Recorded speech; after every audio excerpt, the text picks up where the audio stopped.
साधनहीन दीन में राधे, तुम करुणामयी प्रेम अगाधे। का किसके द्वार पर जाऊं जहां मेरी इस प्रार्थना को स्वीकार किया जाए। कौन निहारे दीन दुखी की ओर, दीन दुखियों की ओर कौन देखता है? जो देखता है वही श्री राधा रानी है। इसलिए हे श्री राधा रानी, कीजिए कृपा की कोर।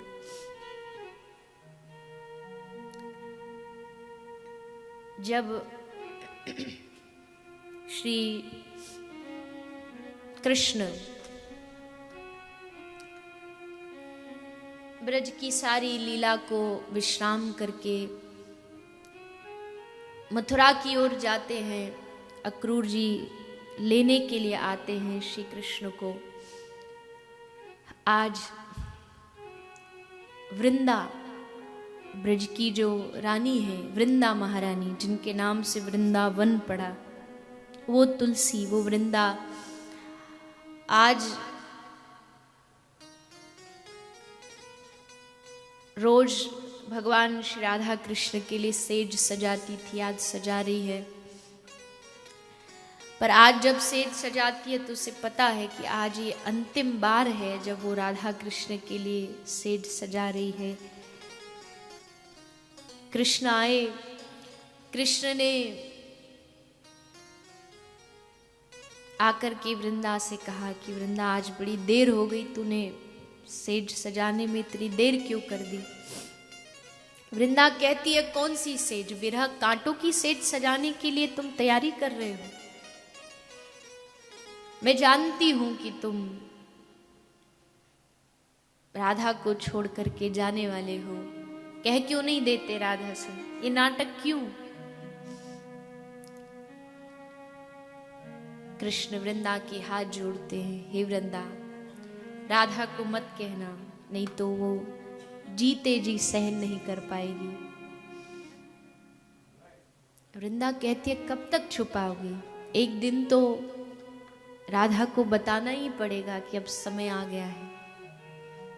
इतने में श्री राधा रानी सुंदर श्रृंगार करके, बड़े खुश होके, बड़ी प्रसन्न होकर के उस कुंज में, निकुंज में प्रवेश करती है।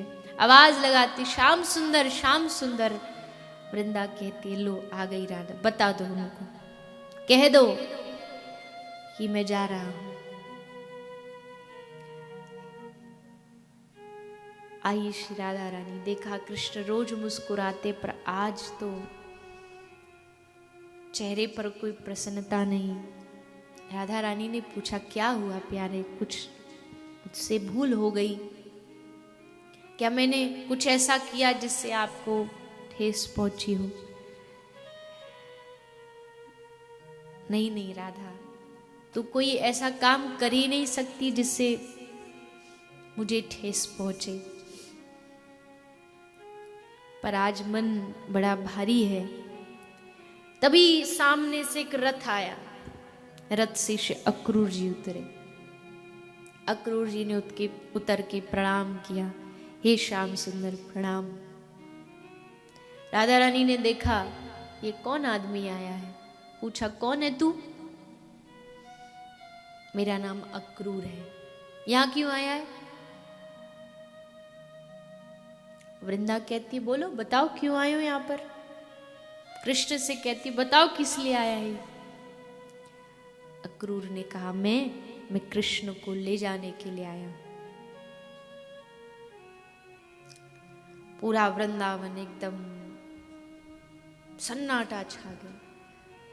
ये क्या कह दिया इस आदमी ने? सोचा भी नहीं कि क्या बीतेगी राधा के हृदय पे, सीधा बोल दिया ले जाने आया हूं। क्योंकि प्रेम नहीं जानता ना, वो प्रेम करता होता तो प्रेमी की भाषा समझ आती थी उसे।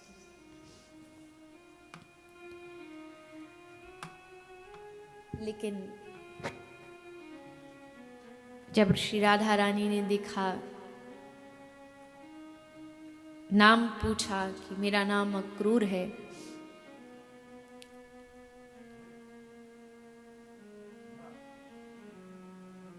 तो ब्रज की गोपी राधा रानी बैठे रहने यार, कोई नहीं बैठने दे।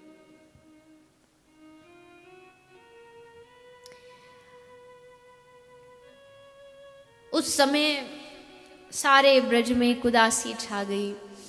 अक्रूर हृदय पर पत्थर रख करके इन ब्रजवासियों से विदा लेकर के जाता है। जैसे श्री अक्रूर जी रथ पर श्री कृष्ण को बिठाते हैं,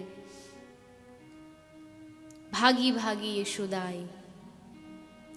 यशोदा आकर के श्री कृष्ण के रथ के सामने खड़ी हो गई। कृष्ण उतरे रथ से नीचे। माँ तू कैसे आई है?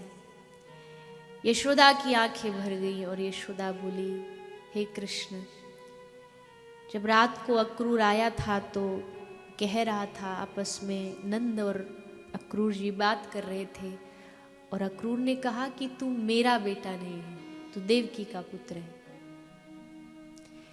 ये वो यशोदा थी जो एक रात अगर कृष्ण सोता नहीं तो मैया सारे ब्रज के वैद्यों को इकट्ठा कर लेती थी, मेरा कन्हैया क्यों नहीं सोए। अचानक से उसको आकर के कोई कहता है कि ये तेरा बेटा नहीं, कैसे यकीन करे यशोदा। हाथ जोड़ करके यशोदा कृष्ण से कहती है, हे कृष्ण, तू जा तो रहा है, तू किसी का भी बेटा हो, मुझे कोई फर्क नहीं पड़ता, क्योंकि मैं तो तेरी माँ ही रहूंगी। हे कृष्ण, बस एक काम करना, तू जब जाए तो देवकी के घर देखना कि उसके घर अगर किसी दासी की जरूरत हो तो मुझे बुला। मैं दासी का काम करूंगी, लेकिन कम से कम तेरे समीप तो रहूंगी, तेरे पास तो रहूंगी, तुझे देख पाऊंगी, तुझे छू पाऊंगी। माँ तू क्या कह रही है? मैं तेरा लाला हूं, मैं तेरा कन्हैया हूं, जीवन भर रहूंगा। चाहे अक्रूर जैसे लाखों भी आ जाएं तो मुझे मेरी मैया से अलग नहीं कर सकते। नहीं नहीं कृष्ण, हो सकता है तू मुझसे परेशान हो गया हो, मैंने तुझे कभी डांटा, कभी रस्सी से बांधा। ना ना मैया, तू कैसी बात कर रही? मैं तेरा लाला हूं, तू मुझसे क्षमा मांगेगी? तेरा हक है, तेरा अधिकार है मुझे डांटने का, मुझे बांधने का।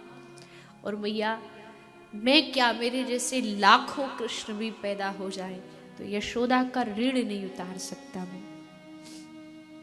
तूने जो प्रेम दिया है, ब्रजवासियों ने जो प्रेम मुझे दिया है, मैं कान्हा कैसे उतारूंगा उस प्रेम के ऋण को। चलने लगा कृष्ण का रथ। गाय रंभा रही हैं, आंख से अश्रु बह रहे हैं। सबका हृदय बार बार कह रहा, ये कह तो रहा है कि परसों आ जाऊंगा, लेकिन चित्त कहता है कि ये अंतिम दर्शन है, जितना निहार सकते हो निहार लो। गोपी रथ के सामने लेट गई। तभी कन्हैया को याद आया, पूछा कहाँ है राधा? दिखाई नहीं दे रही। एक सखी ने कहा कि यमुना के घाट पर बैठी है। कृष्ण गए, यमुना के घाट पर श्री राधा एक मूर्ति के समान बैठी थी। कृष्ण जाकर के राधा रानी के चरणों में बैठ गए, मानो कोई अपराधी बैठा हो। हे राधे, मैं तेरे चिरकाल का अपराधी हूं, मैंने तेरे प्रेम को तोड़ा है, क्या बोलूं, क्या कहूं? राधा ने पूछा, एक बस प्रश्न किया, फिर कब आओगे? कृष्ण ने वादा किया कि परसों वापस आ जाऊं।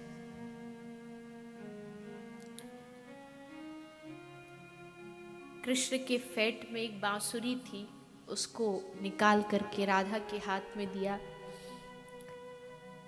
और कहा कि हे राधा, इस बांसुरी का साथ यहीं तक था, अब ब्रज से आगे इसका कोई काम नहीं है। ये बांसुरी जब भी बजेगी ब्रज में बजेगी, वृंदावन में बजेगी, अब इसका कोई काम नहीं, इसे तू रख, ये प्रेम की पहचान है, ये प्रेम की वस्तु। राधा रानी ने पूछा मैं इसका क्या करूंगी? कृष्ण ने कहा जब तुझे मेरी याद आए ना तो तू इस बांसुरी को बजा देना। सुन के राधा रानी हंसने लगी, बोले फिर तो ये बांसुरी कभी नहीं बजेगी। कृष्ण ने पूछा क्यों? क्योंकि तुमने कहा ना कि जब याद आ जाए तब बजा देना। हे श्याम सुंदर, याद उसकी आती है जिसको आप कभी भूलते हो। मैं अगर तुझे भूल ही नहीं पाऊंगी तो फिर याद का तो कोई प्रश्न ही नहीं उठता। इसलिए बांसुरी जब तू वापस आएगा तो मैं तुझे सौंप दूंगी, लेकिन मैं प्रेम में बाधा नहीं बनना चाहती। राधा रानी प्रेम का एक सूत्र यहाँ देती है, प्रेम मतलब प्रियतम का सुख। अगर तुमको ब्रज छोड़ के जाने में सुख है तो मैं उसमें भी सुखी हूं। आज कृष्ण के इस बिछड़न पर पूरा ब्रज रोया। आज वृक्षों में वो, हवा में, वायु में वो आनंद नहीं है। वृक्षों के पत्तों पर कोई पक्षी चहक नहीं रहा। आज जहाँ बंदर उछलते कूदते रहते थे, आज सारा ब्रज शांत है। यमुना उदास बह रही है। क्यों? क्योंकि हमारा प्राणाधार जा रहा है, हमारे श्याम सुंदर जा रहे हैं। जानते थे ब्रजवासी ये सब लीला है, बाह्य लीला है, कृष्ण कभी ब्रज छोड़ नहीं सकता। लेकिन आज सबको उदास छोड़ करके श्री कृष्ण वहाँ से चल पड़े।